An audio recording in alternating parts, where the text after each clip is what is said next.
초등학교 1학년 아이가 아빠 손을 잡고선 길을 가고 있었어요. 한국에 있는 어떤 목사님의 실화인데 1학년 놈이 그 길을 가다가 저 앞에 5학년 형이 있는 걸 봤어요. 그랬더니 아빠 손을 탁 뿌리치고 쫓아가더니 발길로 그 형을 빡 한 대 때린 거야. 그 6학년 놈이 딱 맞고서는 딱 보니까 이게 평상시에 자기가 괴롭히던 1학년 조그만 놈이거든요. 그래서 한 대 때리려고 보니까 뒤에 산적처럼 생긴 아빠가 있는 거예요. 그래서 그날 그 5학년짜리 아이는 속절없이 울면서 집으로 돌아갔답니다. 1학년 녀석은 아빠한테 야단은 맞았지만 그 이후로 5학년 아이가 절대로 가까이도 오지 않고 아주 더러운 물건 취급하듯이 멀리에서 평안한 삶을 살았다고 그래요. 사람은 좀 믿는 구석이 있으면 좀 오버합니다. 약간 오버하죠.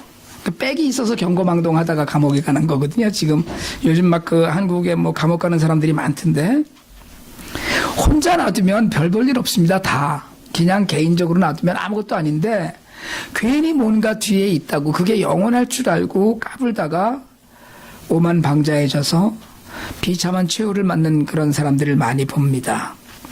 우리 한 주간 동안 참 숨가쁘게 그 세상이 돌아간 것을 봤어요. 또 어제 토요일 0시서부터는 미국 정부는 셧다운 됐고요. 뭐 이건 월급을 안 받아도 나는 일을 하겠다 이건 못하는 거기 때문에 강제 무급 휴가를 지금 다들 공무원들은 갔습니다. 한국은 무슨 평창올림픽 한 달 남았는데 갑자기 북한이 등장해 주셔갖고 이게 무슨 평양올림픽 되고 다 차려놓은 상 김정은 밥상으로 지금 그 상납하고 있다 이런 한탄이 많은 것 같습니다. 정치하는 사람들이 다 나라를 위한다고 하지요. 다 나라를 위한다고 하는데 제가 이렇게 정치에 많은 관심을 가지면서 그 젊은 시절을 보내고 지금까지 오다 보니까 당리당략을 쫓지 않는 정치가는 전혀 없습니다. 저는 국가를 위한다는 건 사실은 구호에 지나지 않고요. 국민이 볼모가 되는 그런 황당한 사건들이 늘 있어 오곤 합니다. 그런 가운데 교회는 정말 나라를 위해서 기도하는 공동체이고 그리고 나라의 지도자들이 옳은 길을 갈 수 있도록 그렇게 목소리를 내야 하는 공동체이기도 합니다. 그런데 때로는 이런 그 교회가 또 믿는 자들이 종교가 휘둘려 갖고 편을 가르는 일에 사실은 앞장서기도 했습니다. 저희가 수요일 금요일 계속해서 종교개혁 역사 가운데 우리의 믿음을 돌아보는 일을 계속하고 있는데요. 여러분 하나님께로 나아가기를 열망하는 신자로서 우리가 정말 진실한 예배를 드리면서 살고 있는지 예배자로서 살고 있는지 때로는 우리가 정말 믿고 있는 모든 믿음의 행위가 정말 성경적인지 이거에 대한 물음이 끊이지 않는 거예요. 이게 뭐 요즘 그 종교개혁사 공부하면서 계속 그 우리의 반응이기도 하고요. 그러니까 누군가의 편에 이렇게 편중되어서 자기가 그 편을 들고 그리고 내 편한 쪽으로 늘 모든 것을 해석하는 그런 그 어리석음이 현대 기독교인들에게도 너무나 자주 돌아보인다 이런 생각을 하게 됩니다. 뭐 심지어는 루터도 사실은 자신을 보호했던 영주나 제후들의 편에 서서 농민들을 탄압하는 일에 앞장서기도 했습니다. 그래서 사실은 루터 개인의 역사에 오점을 남기기도 했고요. 어쩔 수 없는 일에 타협하는 그래서 누구도 욕할 수 없었던 그런 환경이 있긴 했었죠. 그런데 어려움이 닥칠 때 큰 고난이 있을 때마다 사실은 우리가 어떤 확신을 갖고 그래도 좌로나 우로나 치우치지 않고 자신의 길을 갔던 사람들 때문에 역사는 바르게 인도되어 왔습니다. 심지어는 우리가 신앙생활을 하면서도 하나님은 정말 계신 것일까를 늘 되뇌으며 의심하는 신앙인으로서 사는 시간도 참 많습니다. 그런 의미에서 우리의 신앙이 자꾸 되돌아봐지는 그런 그 삶을 우리가 사는데요. 우리가 오늘부터 또 다시 시작하는 로마서는 복음을 가장 정확하게 설명하고 그리고 그 글을 읽는 성도들이 하나님의 구원의 계획 그 치밀하고 장엄한 역사를 가슴에 새기기에 부족함이 없는 편지입니다. 그래서 여러분 로마서를 자주 반복해서 읽으면 정말 그 기독교의 모든 신학적인 사고가 여기서 출발하는구나라는 것을 깨달아 알 수 있는데요. 인간으로서는 어쩔 수 없는 그 죄의 상태에서 오직 믿음으로 의롭다는 상태에 이르는 은혜 이걸 가장 신학적으로 잘 드러낸 복음이 로마서입니다. 그래서 로마서의 주제를 복음이라고 하고 복음의 정수라고 하지요. 그리고 오늘 우리가 읽은 본문이 포함된 8장을 흔히 우리가 그 성경의 반지다 이렇게 이야기합니다. 그러니까 그 로마서를 반지라고 얘기하고 8장을 그 반지의 중심에 있는 다이아몬드다. 혹시 다이아 반지 끼신 분 있어요 여기? 신랑들을 잘 만나야 되는데. 바울이 8장에 들어서면서 이제 8장으로 이야기를 하면서 곧장 예수 그리스도 안에 있는 사람은 정죄를 받지 않는다 이렇게 얘기했어요. 죄와 사망의 법 아래에 있던 우리가 생명을 누리고 성령의 법으로 해방되었다고 이야기합니다. 그래서 죄에서 자유의 몸이 된 거예요. 더군다나 이제 8장 11절에서는 죽은 몸도 살리실 것이라고 이야기하고 15절에서는 양자의 영을 받아 하나님을 아빠 아버지라고 부른다고 이야기했습니다. 그렇게 자유와 기쁨과 소망의 복음을 전하는데 그러면서 바울이 또 질문해요. 질문하면서 이야기하면서 전제를 합니다. 우리가 영광을 받잖아요.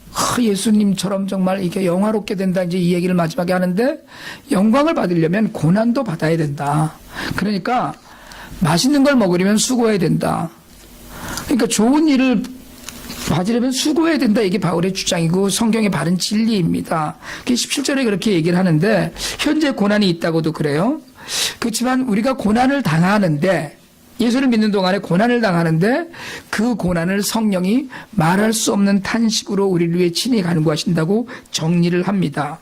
그러니까 고난이 없는 평탄한 인생은 절대 없습니다. 성경은 한 번도 예수를 믿으면 너희가 복받아서 평안하고 평탄한 길로 갈 것이다라고 약속해 본 적이 없어요. 심지어는 오히려 예수를 믿으면 자기 십자가를 져야 되고 고난이 있고 어려움이 있고 아픔이 있다고 얘기를 해요. 그래서 예수를 믿고 믿음으로 구원받고 그 구원의 그 감격을 누리지만 인생은 영적인 도전 앞에 다시 서는 그런 전투적인 삶을 살아야 된다고 이야기합니다. 운동선수들이 슬럼프를 겪죠. 잘 나가다가도 어느 기간 동안에 툭 떨어져서 또 성적이 안 나오고 그래서 뭐 좀 어려움을 겪기도 하고요. 그런 일이 있듯이 영적인 전투를 치르는 성도, 여러분 교회는 이 지상의 교회는 전투적인 교회라고 얘기하거든요. 왜냐하면 악한 세력이 있는 가운데 살아가기 때문에 이 전투적인 교회이고 성도들은 늘 싸움 가운데 있다 이렇게 우리가 분명하게 얘기하는데 그렇게 전투적인 교회 그 신앙생활 가운데도 굴곡이 있다는 거예요. 그래서 온전한 믿음의 자리에 있지 못하면 구원의 길에서 멀어지기도 하고요. 그걸 좀 이렇게 더 단단한 믿음의 자리로 회복하기도 하지만 중요한 건 우리에게도 늘 예수 믿는다는 것 때문에 방종할 일이 아니고 오히려 긴장해야 된다는 거예요. 오직하면 바울이 빌립보서에서 너희 구원을 두렵고 떨림으로 너희 구원을 이루라고 이야기할 정도로 각성하고 있으라는 이야기를 하죠. 그래서 그런 것들을 이루기 위해서 우리에게 끊임없이 말씀을 묵상하고 기도하는 훈련이 있어야 된다 이렇게 이야기합니다. 예수를 믿기 시작하면서부터 구원의 감격을 누리는 시간부터 모든 일이 하나님의 도우심으로 평탄하지 않으니까 사실은 때로는 우리가 회의하고 의심하기도 하지만 우리 삶을 돌아보면 여러분 예수를 믿는 날부터 양보해야 되는 게 참 많은 거예요. 제 멋대로 살아왔었는데 이건 하지 말아야지 이제부터는 정말 내 주장을 막 하려고 하다 보니까 내가 권리를 포기하더라도 이런 모습으로 세상을 살 수는 없지. 그러니까 죽어야 산다고 하니까 나를 자꾸 죽이는 훈련을 계속해야 되니까 세상이 사실은 참 예수를 믿고 사는 일이 어려워요. 그래서 그런 어려움 가운데 사실은 우리가 자꾸 성화되어서 마지막에 도달하는 곳이 영화라는 구원의 완성된 과정입니다. 여러분 로마서 8장이 오늘 39절까지 있는 걸 우리가 확인했지만 로마서 8장은 30절로 끝나는 것이 옳습니다. 로마서 8장 30절 제가 한번 읽어드릴게요. 또 미리 정하신 그들을 또한 부르시고 부르신 그들을 또한 의롭다 하시고 의롭다 하신 그들을 또한 영화롭게 하셨느니라. 죄인을 불러서 너 괜찮아, 너 정말 괜찮은 사람이야, 너는 이제부터 의로운 사람이야, 깨끗해졌어라고 인정해 주셨어요. 거기다가 인정만 하지 않으시고 그 사람들을 의로운 데서 영화롭다고까지 끝난 거예요. 영화로우면, 글로리파이 하면 끝난 겁니다. 영화롭게 되면, 그러면 구원은 완성된 거예요. 왜냐하면 우리는 지금 성화의 과정을 가고 있다고 얘기하거든요. 구원받고 의롭다함 칭의의 과정에 있으면 영화롭게 되기까지 그 과정을 우리가 성화라고 하는데, 영화롭게 그들을 또한 영화롭게 하셨느니라, 그럼 끝난 거잖아요, 구원이. 그렇게 구원의 과정을 끝내놓고 그걸 되새기면서 바울이, 우리가 작년 10월 둘째 주일 날 나누었던 본문이요, 바로 앞에 있는 본문입니다. 로마서 8장 31절로 34절까지 해서 질문합니다. 우리가 영화롭게 됐는데, 완전히 구원을 완성했는데, 그러니까 이제 누가 우리를 대적하겠느냐, 누가 하나님의 택하신 자들을 고발하겠느냐, 누가 정죄하겠느냐라고 물어요. 아무도 할 수 없다는 거죠, 답은. 아무도 할 수 없는 일의 환경을 오늘 본문에서 확신합니다. 여러분, 이 확신이 굉장히 중요해요. 오늘 본문의 시작을 누가 우리를 그리스도의 사랑에서 끊겠느냐는 거거든요. 여러분, 바울이 당한 고난은 우리가 당한 고난과는 비교할 수 없는 고난을 예수 믿는 것 때문에 당했습니다. 예수 믿는 것 때문에 바울은 편안한 적이 없었어요. 오늘 바울이 환난, 역경, 박해, 굶주림, 벌거벗음, 또 위험, 칼, 이 이야기를 하면서 이런 것들이 사랑을 끊을 수 있겠느냐고 물어요. 근데 이것들은 사실은 다 본인이 겪었던 겁니다. 그리고 시편 44편 22절을 인용하거든요. 우리는 종일 주님을 위하여 죽임을 당합니다. 우리는 도살을 양과 같이 여김을 받았습니다라고 성경에 기록된 것 같은 처지다. 지금 내가 맨날 죽어. 지금 죽임을 당하는 처지라는 거예요. 여러분, 이 험한 상태에서 바울은 하나님의 사랑을 확신합니다. 고난이 심하면 꿈이 작아지거든요. 고난이 크면, 여러분, 막 운동하고 목이 마르면 팥빙수라도 한 그릇 먹었으면 좋겠다 이러다가 그게 더 심해지면 시원한 물 한 잔 했으면 좋겠네 그러거든요. 근데 그 고난이 계속되면 그냥 물 한 모금 했으면 좋겠다, 꿈이 자꾸 작아지는 거예요. 바울은 소망이 끊어진 것 같은 상황 속에서 자신이 경험한 일들을 열거하면서 그 가운데 확신으로 그 모든 것들을 이겨내요. 누가 우리를 그 사랑에서 끊으리요? 반문하면서 사실은 자신의 믿음을 든든하게 세워갑니다. 여러분, 확신은 우리를 든든하게 하는데 더군다나 우리를 승리하게 합니다. 확신이 우리를 승리하게 해요. 다윗이 골리앗 앞에 섰거든요.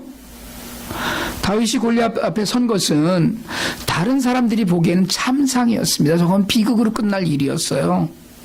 다윗은, 골리앗은 여러분 사람이라고 할 수가 없는 정말 괴물처럼 보이는 거인이었습니다. 다윗은 형들한테 구박받는 애였어요. 그런데 다윗은 확신했어요. 다윗의 확신은 근거가 있었어요. 사무엘상 17장 45절에서 확신합니다. 너는 칼과 창과 단창으로 내게 나오거니와 나는 만군의 여호와의 이름 곧 네가 모욕하는 이스라엘 군대의 하나님의 이름으로 내게 나아가노니. 여러분, 다윗은 승리에 대한 확신을 하나님에 대한 확신으로 시작을 했어요. 그것밖에 없었어요. 그러니까 이길 거라. 하나님에 대해서 확신하니까.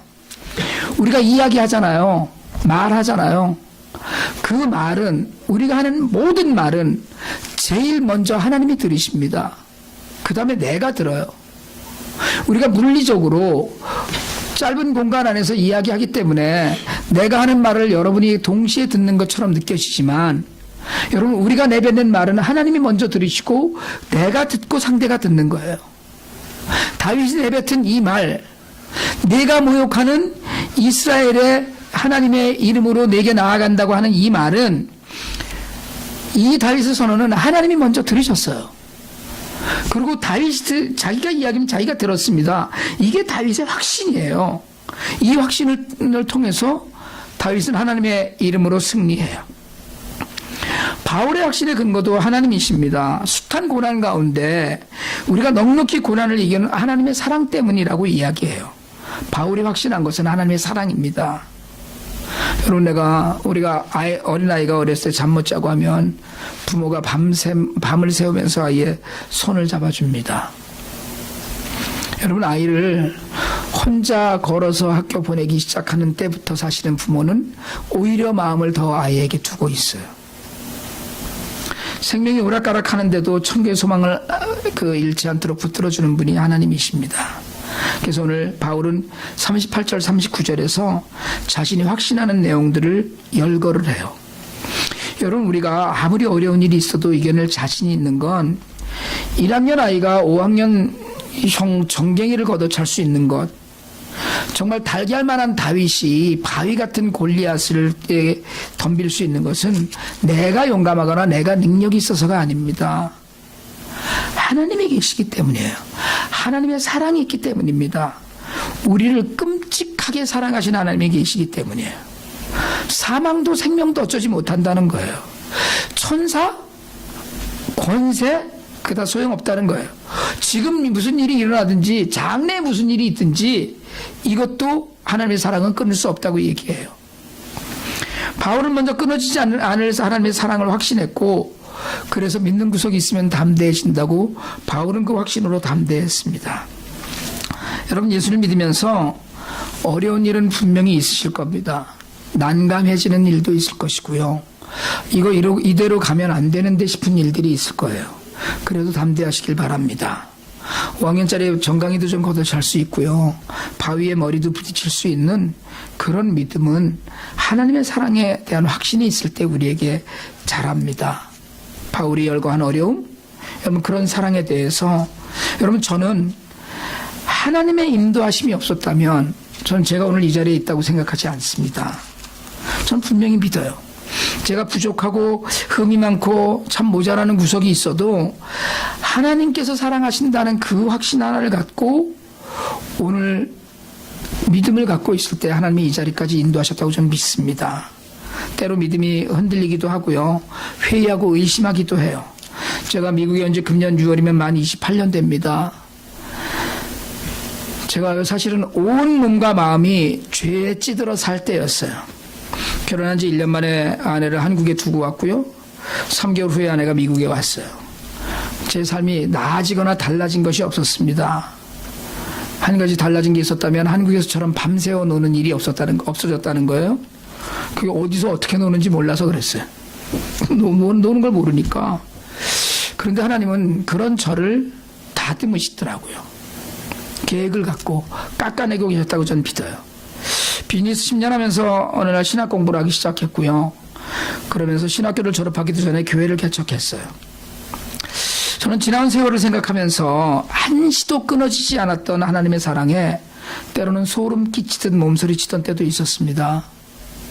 하나님은 끈을 잡고 놓지 않고 계시는 거예요. 제가 초등학교 다닐 때 그 어린 나이에 부흥에 쫓아다니면서 하나님을 찬양하고 부르짖어 기도하던 때가 있었습니다. 그리고 하나님을 떠나서 방황하던 시기가 너무 길었어요. 그래도 하나님은 한시도 저를 놓치지 않으셨어요. 저는 확신합니다. 그렇게 붙잡고 계셨던 하나님의 사랑이 아니었다면 제가 오늘 여기 어떻게 서 있었겠어요? 여러분은 어떠세요? 여러분이 선택해서 오늘 이 자리에서 로마서 8장 35절로 39절의 말씀을 듣고 계신 겁니까? 하나님의 사랑을 확신하는 사람은 하나님께서 이루어 가시는 모든 과정에 하나님의 섭리가 사랑으로 개입하고 있음을 인정하는 사람입니다. 사랑을 확신하고 하나님께서 일하시는 것, 이루시는 걸 확신한 거예요. 빌립보서 1장 6절에서 이야기하죠. 너희 안에서 착한 일을 시작하신 이가 그리스도 예수의 날까지 이룰 줄을 내가 확신하노라. 우리 안에 예수 믿는 믿음을 주시고 구원의 확신을 주시고 성화의 길을 걷게 하신 이가 예수님을 다시 만날 때까지 우리의 영화로움이 이루어지기까지 우리를 사랑하시고 버리지 않으시고 모든 것을 이루실 것을 확신하고 있는 거예요. 끝까지 책임져 주실 분이 있습니다. 끝까지 이루실 분이 있어요. 하나님이셔요. 그 하나님이 내게 아버지 되어주시고 5학년 앞에서 발차기 하는 1학년 같은 내게 든든한 백이 되어주시고, 여러분 바위덩어리 같은 골리앗 앞에서 하나님의 이름으로 나아간다고 확신하는 다윗을 사랑하셨던 하나님이에요. 오늘 우리의 삶의 구석구석을 여러분 사랑하시고 만져주시는 그런 하나님이 우리에게 있다는 걸 믿으시길 바랍니다. 절대로 끊어질 수 없는 사랑, 그 끈으로 우리를 붙잡고 계시다는 하나님을 믿으시길 바랍니다. 제 큰아이가 엊그저께 다니던 직장을 그만두었습니다. 다른 회사의 법률관계 부서로 직장을 옮겼어요. 이게 자랑하는 거죠. 지금 제가 스카우트에서 갔어요. 요즘 무슨 IT 관계되는 법률 쪽에서 일을 했어요. 그래서 무슨 우리가 흔히 요새 얘기하는 모든 회사들 있죠. 구글이니 무슨 애플이니 아마존이니 버라이즌이니 이런 회사들하고 관계되는 일들이 많았습니다. 근데 여러분 혹시 아시는지 모르겠지만 저희 큰아이는 민주당 소속이었습니다. 민주당에서 일을 했어요. 지금은 미국 공화당판입니다. 대통령도 공화당이고 상하원도 다 공화당이 장악하고 있어요. 이런 때는 그런 법률관계 쪽에 일을 하는 부서에서는 민주당 출신을 뽑지 않는답니다. 대우도 제대로. 왜냐하면 힘을 쓸 수 없으니까. 나가서 그 사람들을 만나서 로비하고 법 만들고 하는 일에 같이 관계를 할 때. 그런데 스카우트에 갔어요. 지난주 수요일에는 모시고 일하던 하오인 의원이 의사당 회의 시간에 1분간 제 큰아이를 위해서 리마크했습니다. 공식 기록에 남겼죠. 무슨 IT 계통에서 큰 업적을 남겼겠습니까? 저는 그 하원 의원이 제 아이의 이름을 불러가면서 1분간 제너럴 스피치를 하는 비디오를 보면서 그 하원 의원 뒤에 앉아있는 이가 하원 의장이 아니라 하나님이라는 걸 알았습니다.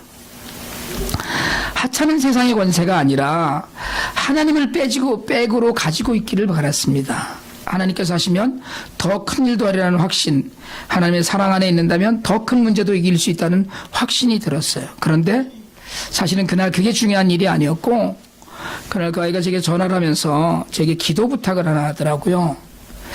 자기랑 같이 일하는 상사 젊은이가 있는데 아버지가 돌아가셨어요. 나중에 제가 봤더니 아버지가 56세에 돌아가셨더라고요. 1월 8일 날 돌아가셨는데 부고 기사에 보니까 정말 훌륭한 삶을 사셨더라고요. 볼런티어도 많이 하고 연약한 사람들을 도우려고 많이 애썼던 분이에요. 근데 그 직장 동료가 너희 아버지에게 기도를 좀 해달라고 부탁을 해달라고 얘기했다는 거예요. 우리 가족을 위해서, 우리 가족의 위로를 위해서 하나님께서 우리 엄마와 그리고 우리 가족들을 위로해 주시기를 내 아버지에게 기도 좀 해달라고 부탁한다고 했답니다. 저는 사실은요, 그날 무슨 하원 의원이 우리 아들 이름을 부르면서 의회에서 스피치했다는 것이 아니라 선배 동료가 기도를 부탁했다는 것이 훨씬 더 감격적이고 감사했습니다. 여러분, 저는 세상에 많은 사람들이 혹시 예수를 안 믿는 사람들이라도 그 사람들이 여러분들에게 어려운 일이 있을 때 기도를 부탁하는 일이 있기를 축복합니다. 여러분, 성도에게 기도를 부탁하는 일이 일어나는 것은 정말 귀한 일입니다. 그 사람들이 내게 와서 아유 나 이런 일인데 기도 좀 해줘 라고 이야기하는 것, 여러분 그것이 하나님의 사랑 안에 우리가 있다는 것을 이야기해요. 그 사람들이 보기에는 너는 나랑 다르다는 걸 인정하는 거예요. 자신의 문제인데 너는 하나님의 사랑 안에 있다는 걸 확신하는 게 그 사람들이 오히려, 전 그게 너무 감격적이었습니다. 사실은 여러분, 하나님의 사랑을 확신하는 사람은 반드시 이긴다는 확신이 있습니다. 이 이긴다는 건 모든 어려움이나 환경 가운데 이긴다는 거예요. 누가 우리를 그리스도의 사랑에서 끊으리요? 칼도 끊지 못한다는 거예요. 모든 일에 우리를 사랑하시는 이 사랑입니다. 모든 일에 우리를 사랑하시는 거예요. 우리가 어려울 때도, 잘못할 때도, 실수할 때도, 실패할 때도 끊어지지 않는 사랑. 그래서 그 사랑은 우리와 늘 함께 계시는 사랑이에요. 제가 굉장히 존경하는 미국 신학자 중에 스탠리 하우어스가 있습니다. 정말 제가 좋아합니다. 이분이 2012년에 쓴 책이 작년에 번역돼서 나왔어요. 제목이 한나의 아이라는 책입니다. 어머니가 한나처럼 기도해서 자기를 낳는데 그럼 이름을 사무엘이라고 지어야 되잖아요. 근데 그 며칠 전에 스탠리와 무슨 리차드라는 스탠리와 리빙스턴이라는 영화를 보시고 나서 아들 이름을 스탠리라고 지었어요. 그래서 이분이 스탠리 하우어스인데 자신의 삶에 대한 신학적 회고록을 쓴 겁니다. 24년간 정신병을 앓고 있는 아내를 돌보면서 극심한 고통을 이분이 겪었어요. 아들을 아내로부터 보호해야 됐고요. 조울증을 앓고 있는 아내를 견디면서 살았습니다. 그러다 마지막에는 아내가 주장을 해서 할 수 없이 이혼을 했어요. 그리고 이혼한 아내가 자살 기도를 합니다. 그리고 50대 후반에 그 이혼한 아내가 심장마비로 죽어요. 남동생이 사는 동네 어느 아파트에서 죽은 지 며칠 지나서 발견됩니다. 하나님을 신실하게 의지했어요. 그래서 참 많은 사람들로부터 존경받는 신학자입니다. 기독교 윤리에 관해서는 석학이라고 이야기하죠. 자신의 삶의 무게를 담담히 그러나 신학적 해석으로 담아서 회고록을 썼어요. 근데 그 중에 제일 제가 인상 깊었던 대목이 홀로 남겨진 아내에 대해서 아내의 고독에 대해서 염려할 때 자기의 그 신앙적인 모든 문제를 상담하고 해주던 직장 동료가 한 이야기입니다.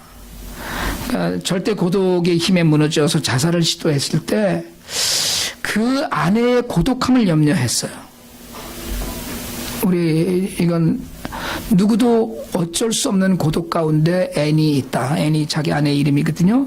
근데 그때 직장 동료인 존 웨스트호프라는 동료가 그런 이야기를 합니다. 혼자 나가서 정신병을 앓으면서 누구도 찾아보지 않는 삶을 사는 앤을 향해서 존 웨스트호프가 이야기해요. 아니, 앤은 혼자가 아니야. 하나님이 앤과 함께 계셔. 스탠리 하우어스가 이 말을 믿습니다. 하나님이 함께 계심을, 비록 정신병을 앓고 있지만 하나님께서 사랑하심을, 자신이 견뎌온 세월의 무게와 아무 상관없이 하나님은 살아계시고 사랑하고 함께 하시고 놓지 않고 계심을 믿습니다. 그의 전 부인인 애는 사람들의 시각으로 이야기하자면 비참하게 고독사했어요. 그럼에도 불구하고 이분이 이 이야기를 회고록에 담담하게 하나님이 함께 계시다는 기록을 남긴 것은 바로 그 하나님이 우리의 절대 고독의 순간에도 함께 계시고 사랑하심을 믿기 때문이에요. 여러분, 어려움이 오면 질 것 같지 않으십니까? 무서운 일이 많지 않아요? 그래서 혹시 두렵지 않습니까? 형편에 따라서 때때로 천천히 회복되기도 하고 경우에 따라서 참 어렵게 헤쳐나가기도 합니다. 그리고 어떤 때는 완전히 막혀서 돌아설 수밖에 없는 환경도 우리에게 있습니다. 그렇지만 그 모든 일에 하나님의 사랑이 떠나지 않고 있음을 믿으시길 바랍니다. 반드시 이기고 마는 그 넉넉한 승리의 확신이 우리에게 있어요. 여러분, 이기고도 남습니다. 우리들을 둘러싸고 있는 환경들이 있어요. 건강이 약하기도 하고 물질이 늘 부족하기도 하고 또는 동료나 또는 옆에 있는 사람들이 상처가 되고 아픔이 되기도 하고 앞으로 결정해야 될 일들도 많습니다. 갈등하는 일들도 너무나 많아요. 앞날이 분명하지 않아서 두렵기도 합니다. 심지어는 우리 교회도 당장 예배드릴 마땅한 장소를 구하느라고 마음들이 분주합니다. 하지만 여러분, 하나님의 사랑으로 사랑 안에서 분명히 사랑의 사람들이 이깁니다. 금년도 우리 교회 표어는 말씀을 따라 사는 복 있는 사람입니다. 여러분, 복 있는 사람은 지는 사람이 아닙니다. 복 있는 사람은 넘어진다고 굴복하는 사람이 아니에요. 복 있는 사람은 자신의 복이 다른 이들에게도 복이 되게 하는 사람이에요. 전염시키는 사람이에요. 우리가 하나님의 사랑 안에서 분명히 이긴다는 확신을 갖고 있을 때 다른 이들에게도 이게 전파되고 전염될 줄 믿습니다. 그런 사람은 어떤 일에도 지지 않아요. 지금 어떤 모양이라도 분명히 나은 미래가 우리에게 약속되어 있습니다. 분명히 좋아질 날들을 소망할 수 있어요. 여러분, 하나님께서 사랑하시는, 늘 승리하시는 그런 믿음과 확신이 우리 안에 있어서 그 기쁨과 감사를 매일 누리고 사시는 그런 은혜가 여러분 안에게 충만하기를 주님의 이름으로 축복합니다.